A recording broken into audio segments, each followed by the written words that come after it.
नमस्कार मंडळी, नीलम्स किचनमध्ये तुमचं स्वागत आहे. तर आजच्या व्हिडिओमध्ये आपण सुरणाची रस्सा भाजी कशी करायची हे पाहणार आहोत. चला तर मग सुरुवात करूया. बऱ्याचदा काय होतं की सुरणाची भाजी खाल्ली जात नाही किंवा काही जणांना तर सुरण म्हणजे काय हेच माहिती नाही आहे.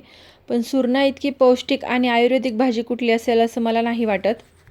आणि ही भाजी जर वेगवेगळ्या मसाल्यांमध्ये वेगवेगळ्या पद्धतीने बनवली तर आणखीनच छान लागते. तर सगळ्यात आधी मी काय केले, हाताला तेल लावले, कारण सुरण जे आहे ते थोडंसं चिकट असतं आणि त्याचबरोबर त्याला थोडीशी खाज देखील असते. तर ती खाज आपल्या हाताला लागू नये याच्यासाठी हाताला थोडंसं तेल लावायचं आहे.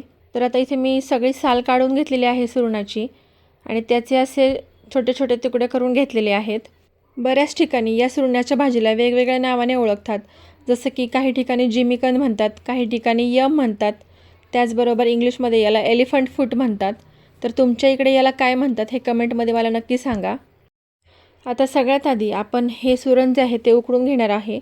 तर त्यासाठी मी कुकरमध्ये 2 ग्लास पाणी घेतलेलं आहे आणि त्याच्यामध्ये चवीनुसार मीठ टाकलेलं आहे, थोडीशी हळद टाकलेली आहे आणि अर्धा लिंबू पिळलेला आहे. तर लिंबू याच्यासाठी पिळला आहे की हे जे सुरण आहे मी मगाशी सांगितल्याप्रमाणे चिकट असतं, त्याचा चिकटपणा जातो. आणि दुसरी गोष्ट म्हणजे हे सुरण जे आहे ते थोडंसं खाजतं, तर त्याची खाज पूर्णपणे निघून जाते. आता या पाण्यामध्ये सगळं चिरलेलं सुरण जे आहे ते टाकून घेतलं आहे आणि आता या कुकरला झाकण लावून याची फक्त एकच शिट्टी करून घ्यायची आहे. तर इकडे सुरण शिजतं आहे तोपर्यंत आपण ग्रेव्हीसाठी मसाला तयार करून घेऊया. तर त्यासाठी मी इथे कढईमध्ये 2 पळी तेल घेतलेलं आहे. तेल गरम होतं आहे तोपर्यंत ग्रेव्हीसाठी लागणारं साहित्य पाहूया.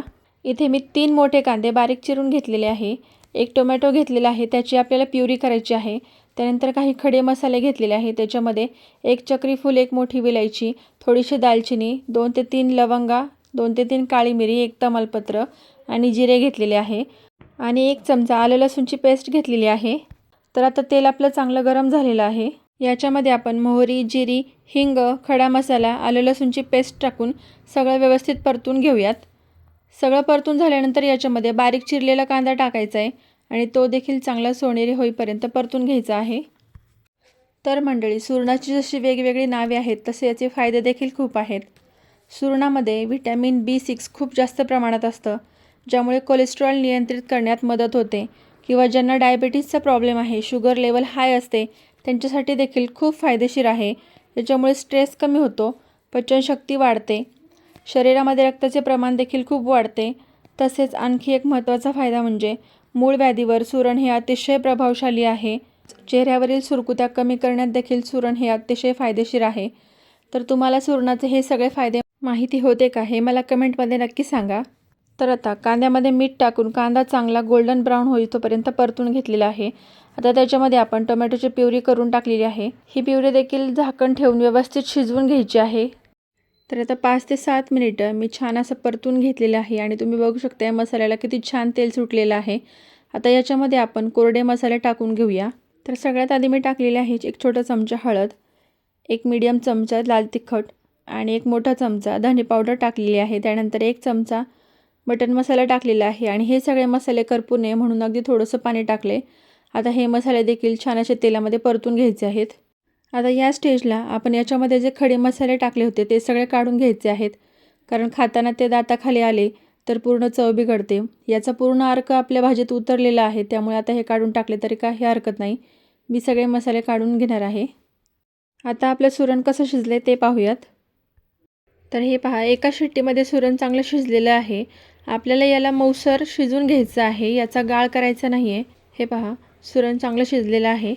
आता याला डायरेक्ट ग्रेव्हीमध्ये न टाकता याला आधी परतून घ्यायचं आहे. तर त्यासाठी मी गॅसवर कढई गरम करायला ठेवलेली आहे आणि त्याच्यामध्ये थोडंसं तेल घेतलेलं आहे. आता हे शिजलेलं सुरण सगळं एका प्लेटमध्ये काढून घ्यायचं आहे आणि हे उरलेलं पाणी फेकून द्यायचं आहे. त्याचा वापर आपण भाजीमध्ये करणार नाही आहे. आता गरम झालेल्या तेलामध्ये हे सुरण टाकून 5 मिनिटे याला चांगलं परतवून घ्यायचं आहे. सुरणाचा थोडासा कलर चेंज झाला की ते एका प्लेटमध्ये काढून घ्यायचे आहेत. त्यानंतर आपण हा जो ग्रेव्हीसाठी मसाला तयार केलेला आहे त्याच्यामध्ये हे सगळे सुरण टाकून हलक्या हाताने मिक्स करून घ्यायचे आहेत.